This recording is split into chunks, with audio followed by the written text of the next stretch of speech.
আসসালামু আলাইকুম এভরিওয়ান, টুম্পাস কৃতিক আলাপে আপনাদেরকে স্বাগতম। কেমন আছেন সবাই? আলহামদুলিল্লাহ, আমি অনেক ভালো আছি। ঘুরতে যাওয়ার আগে অবশ্যই মামপট, চিপস, তার ডায়পার, ওয়েট টিস্যু সব কিছু ব্যাগে ভরে নিতে হয়। আর একবার যদি ভুলে যেদিন রেখে যাব, ওই দিনই এইগুলোর প্রয়োজন হবে। তাই কিছু করার থাকে না, যা থাকে সব কিছুই ক্যারি করতে হয়। কি আর করার বলেন। যাই হোক, বিকেলটা ছিল অনেক সুন্দর বাতাস। সারা বিকেলটাই বাসায় বসেছিলাম, কিন্তু কোথাও যেতে ইচ্ছা করতেছিল না। হঠাৎ করে মনে হলো রাতের 8টা বাজে যে আমরা একটু ঘুরে আসি। কোথায় যাব কোথায় যাব, সেই চিরচেনা 300 ফিট যেতে যেতেই ঝিরি ঝিরি ঝিরি ঝিরি বৃষ্টি পড়তেছে। মনটা আরো অনেক বেশি ভালো হয়ে গেছে, এত সুন্দর ঠান্ডা ওয়েদার ছিল। বাট অনেক মানুষ ছিল ওই দিন, এত মানুষ ছিল বলার বাইরে, সবাই ঘুরতে চলে গিয়েছিল। তারপর অনেকক্ষণ ঘোরাঘুরি করে অনেকগুলা দোকান ঘুরে, বিশ্বাস করবেন না, অনেকগুলা দোকান ঘুরে আমি পরে এই দোকানটায় এসে দাঁড়িয়েছি। আমার কাছে মনে হয়েছে এই দোকানের খাবারটা একটু মজা হবে। আমি তাকে হাত দিয়ে বারবার দেখাচ্ছিলাম এটা ফ্রেশ, এটা ফ্রেশ। কেন জানি ওই দিন মানে কোনো দোকানই পছন্দ ছিল না, অনেক বেশি গ্যাঞ্জাম ছিল। তারপর কোনো মাছই আমার পছন্দ হয়নি। এরপরে আমি চলে গিয়েছিলাম চিকেনে।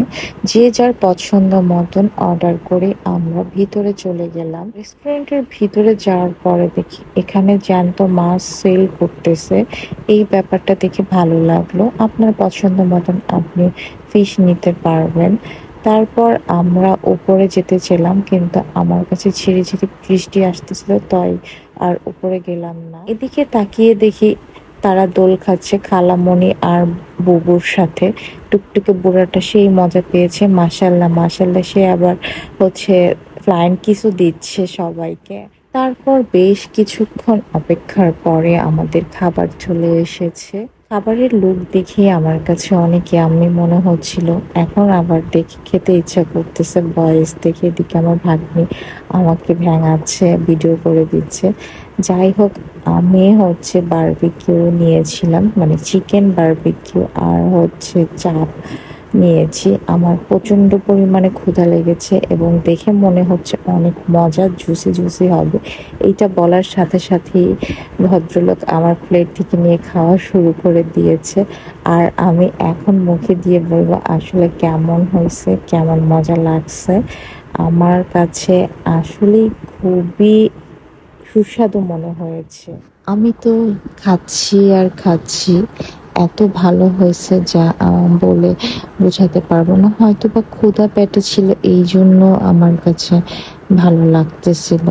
তো আমি সবাইকে বলতেছিলাম আমার প্লেট থেকে একটু খেয়ে দেখো কেমন লাগে। তারপর তারা আমার প্লেট থেকে নেওয়া শুরু করে দিল। আমি তাদেরকে জিজ্ঞেস করলাম কেমন লাগছে, তারা আমাকে দেখালো কেমন লাগছে। আমার ভাগ্নে তো সেই মজা পেয়েছে, এই কথা শুনে সে আমার দিকে তাকিয়েছিল। তারপর ভরপেট খাওয়া দাওয়া শেষ করে একটু মিষ্টি জিনিস না হলে তো ভালো লাগে না। তারপর পার্সেল রেডি করতে করতে আমি আমার বউটার সাথে একটু মজা করতেছিলাম। আজকে অনেক মজা হলো। তারপর আমরা বাসার উদ্দেশ্যে রওনা দিলাম। এই ছিল আমার আজকের ব্লগ। আল্লাহ হাফেজ।